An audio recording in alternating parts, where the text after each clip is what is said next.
Hi, my name is Lekeisha Dixon. I'm from Clayton, North Carolina, and I've previously heard about M.E.E.T ministry from my sister who came here earlier this year, and she had her previous conditions, and it was been a great transformation from when she came back, and it inspired me to come here, and I really loved reconnecting with God and learning about Him and also with the health laws as well.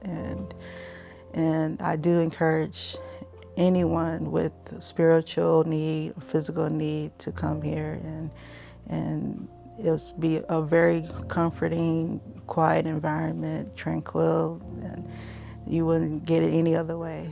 It's very peaceful here. I very encourage it, and thank you, and God bless.